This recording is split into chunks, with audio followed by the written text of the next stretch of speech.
Do flight crew, FTC, flight team stand up. We got the man Jimmy Roller. The harsh truth about the GOAT debate. Let's check it out in a minute. Back like we never left. Look at Kevin Love. It's never gonna end, is it? LeBron's reign over the NBA. I've just come to the conclusion that LeBron has hacked into the Matrix and has transcended aging.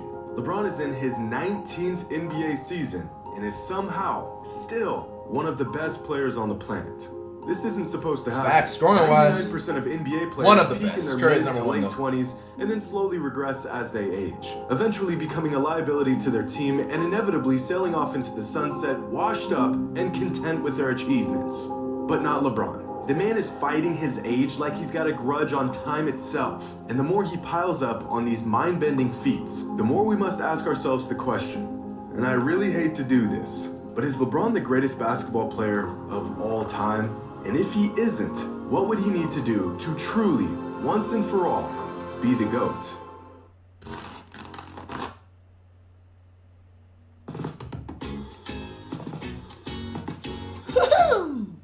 About 5 years ago, I uploaded my first basketball-related video onto this channel. Nice. The title of that video is LeBron the GOAT. You can still watch this video today, but since it's an absolute dog water of a production, I highly recommend you steer clear of it. To summarize the video, I gave 10 reasons why LeBron would retire as the GOAT. Fast forward 5 years and thousands of hours of watching games, collecting data, and gathering context in this sport that we love. I've since changed my ways and realized that Michael Jordan is the greatest basketball player of all time. There you go, smart my man. original assessment from 5 years ago hasn't completely changed. Because I never said LeBron was the GOAT at the time. I just gave 10 reasons why LeBron would retire as the GOAT. But ever since I dropped that video, I've pretty much avoided the GOAT conversation altogether. I've put a spin on the idea of the greatest players in certain aspects of the game. I've talked about the greatest scorers, I've ranked players using purely numbers, but I've never really broken down who the greatest player is, in my opinion, because I just feel like the topic is a bit redundant. And ESPN already gives you a daily update on the GOAT debate anyways, so no need for me to do it.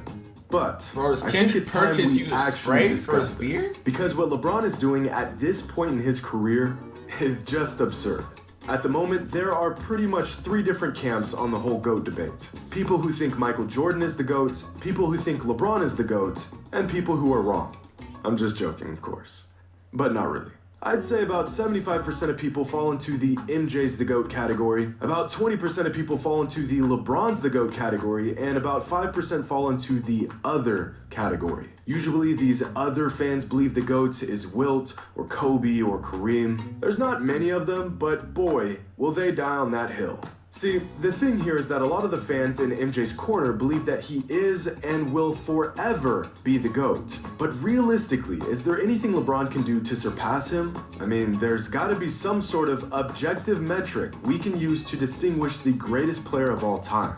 No opinions, no bias, just the facts. If LeBron somehow won 4 more championships and retired with 8 rings, he'd undoubtedly be the GOAT, right?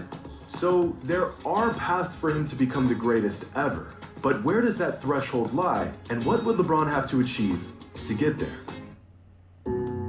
Basic stats, fan's best friend. First, let's just take a look at the basic numbers. Between Michael and LeBron, LeBron has more career points, rebounds, assists, blocks, more triple doubles, higher field goal percentage, and a higher 3-point percentage. And Michael has more steals and a higher free throw percentage. But this whole argument, the career totals argument, is only useful in demonstrating LeBron's longevity and sustained excellence. These numbers don't prove that LeBron's a better scorer, or rebounder, or defender, or shooter than Jordan. They just prove that LeBron's been good at these things for a very, very long time. These numbers also show just how versatile LeBron is, possibly his most valuable asset. So instead of looking at career totals, let's look at career averages. Michael averages more points and more steals, and LeBron averages more assists and more rebounds. And as much as it pains me to say this, this is usually where the argument for the GOAT ends for most people. Throw in a required comment about their finals records and you pretty much have a condensed version of most GOAT debates. But there is so much more to unpack here. So let's unpack it. So y'all know how much I like advanced stats. They don't tell the full story, but if you know which ones to look for, you can discover some nuances in a player's game that you won't get by just watching them play. Player efficiency rating, win shares per 48, offensive box plus minus, defensive box plus minus, value over replacements, and true shooting percentage. These 6 advanced stats give us efficiency, production, value, impact, and pretty much everything in between. And in these 6 advanced statistics, Michael Jordan exceeds LeBron in 5 of them. He's more efficient overall. He contributes to more wins. He contributes to more points. He's better on defense, and he is generally more valuable on the court than LeBron is. The only advanced stat where LeBron tops Jordan is true shooting percentage. Now, in terms of who's a better basketball player, nearly every metric points to Michael Jordan. But really take a look at these numbers, and it's actually uncanny just how close LeBron is to MJ across the board. Just a fraction behind Jordan in pretty much everything.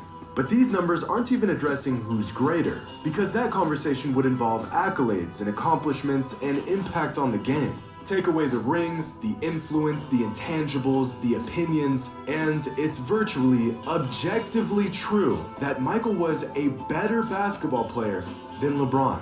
But the GOAT debate isn't necessarily about who is the better player. It's about who is the greatest player. We've got some more unpacking to do. Hey. Chat, now, we cannot have a thorough GOAT debate without discussing the accomplishments of each player. Numbers are cool and they have their purpose, but numbers alone aren't indicative of greatness. They're just a vehicle to greatness. This is why, despite James Harden spending half a decade piling up some of the greatest scoring numbers in NBA history, most people don't consider him greater than some players with far lesser offensive numbers. The numbers complement the accolades, not the other way around. This is also why I consider Wilt Chamberlain to have been a better basketball player than Bill Russell, but Bill Russell was greater than Wilt. Wilt achieved his greatness through his numbers, whereas Russell achieved his greatness by contributing to an unrelenting style of winning basketball. So let's take a look at the accomplishments of both Michael Jordan and LeBron James. Now, there are plenty of other awards a player can earn in the NBA, but these are the ones that really stand out on a player's resume. Championships, Finals MVPs, regular season MVPs, Defensive Player of the Year, All-NBA selections, and All-Defensive Team selections. And amongst these 6 categories, Jordan beats LeBron in 5 of them. And Michael accomplished all of this in just 15 seasons to LeBron's full 18 seasons. Wow. The only category where LeBron outperformed Michael is in All-NBA selections. And most will argue that, again, this is an accomplishment of longevity more than anything else, which, at this point, seems to be the overall theme in the GOAT debate. Up to this point in his career, the majority of fans will agree that LeBron has been a step below Jordan in terms of greatness. So now the race to become the GOAT has become a marathon, because eventually the sheer volume of LeBron's career numbers and achievements may become so overwhelming that we'll have no choice but to concede that he is in fact the greatest player of all time. Which brings us to a real dilemma in this age-old debate. Saying there's a chance. The flame that burns twice as bright burns half as long. A great quote by The flame that burns twice as bright burns half as long.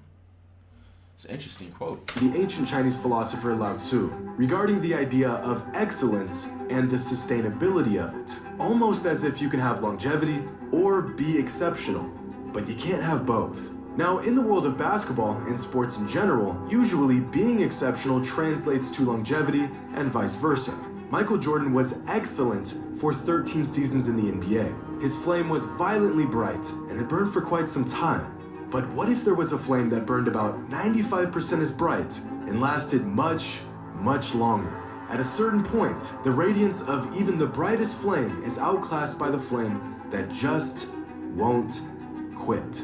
Of course, LeBron isn't a flame. He's a 6'9", 250-pound freak of nature in basketball shoes, but his light shines about 95% as bright as Michael Jordan's did, and it's lasting a whole lot longer. When does the longevity of LeBron's brilliance simply outmatch the slightly greater but much shorter brilliance of Michael? Because as we've discussed, Mike trumps LeBron in pretty much every single metric other than longevity and overall production. So the real question here is how much longer will LeBron have to be excellent before the majority agrees that he is greater than Michael was? The man is in his 19th NBA season and he's leading the NBA in scoring. He's still a top 5 player in the league and his bag is getting deeper and deeper with every season. Okay. Here's a chart of LeBron's total points, assists, and rebound averages throughout each season of his career. Each point on the graph represents the total average of points, assists, and rebounds for every season of his career. So, for example, this season LeBron is putting up 8, 6, and 30 a game, so his total for the season is 44. Now, in the NBA, anything above a total of 40 is exceptional. LeBron's total production has exceeded 40 in 17 different seasons. Now here's Michael's total average points, assists, and rebounds for every season of his career. This is by far the greatest argument in favor of LeBron in the GOAT debate. The man has simply sustained excellence for longer than Mike did. And although the numbers are just a vehicle to greatness, there has got to be a point where the numbers are just too glaring to ignore. LeBron's numbers are getting to that point. But some fans will argue that there were other players that were still really good this late in their career. You mean like Kareem, or Kobe, or Karl Malone? They weren't even close. LeBron's already the only player to be a part of the 30K, 10K, 10K club. Aside from a freak injury, he'll undoubtedly break Kareem's scoring record. He'll probably play the most seasons in an NBA career. He already has the record for most All-NBA selections, and he's still adding to what is probably the longest career highlight reel with moments like this. If LeBron is still doing this in a couple years, while still putting up All-NBA numbers, I really think it's going to be difficult to say that he's not the greatest player ever. You know what? I'm just gonna say it. While LeBron's legacy is growing as he plays more seasons, Michael's legacy would have been slightly diminished if he played more seasons. Of course, this isn't a matter of fact, but all the evidence points towards this assumption. Michael Jordan retiring after playing just 13 NBA seasons in 1998 was the best thing he could have ever done for his legacy. The Bulls were not going to win another championship, and the backbone of the dynasty he had built had all but vanished by the beginning of the 1999 season. If he had played through that 3-year retirement gap from 1999 to 2001, he would have either stayed with the Bulls and put up huge numbers on a losing team, or signed with a different team and chased rings. Both options being far less illustrious than him going out on top with the team that drafted him. Michael's career was the perfect storm. He was drafted by a franchise that was ready and willing to build around him. He was on a roster that suited his skill sets extremely well, and he and the Bulls peaked right as the dominant teams from the 80s and early 90s like the Lakers, Celtics, and Pistons began to fade away. You could not have written a better career if you tried. On the other hand, despite his success, LeBron really got the short end of the deal many times throughout his career. He spent his first 7 seasons in the NBA playing for a team that could not have cared less about building a coherent team around him. He spent 4 straight finals going toe-to-toe with the most dominant dynasty in modern NBA history outside of Jordan's Bulls. While Michael was surrounded by players who were all willing to buy into their system, LeBron has spent many years carrying the load of bad rosters and seemingly incompetent teammates. Part of which is his own fault for trying to play GM and putting together piss-poor rosters. And I bring up these small nuances because the GOAT debate is very nuanced. As much as people want to act like the whole 6-0 in the finals is the end-all be-all to the discussion, it's just not. If rings were all that mattered, then Bill Russell would be the GOAT.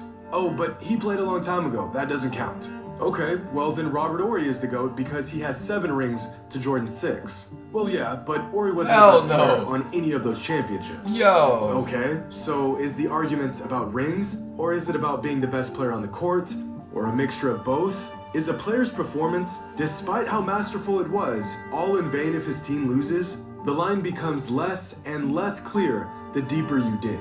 No single metric can be used to determine this debate, and the unpacking of every small minute detail is a necessary burden. But unfortunately, it's a burden that most fans won't bother to take on.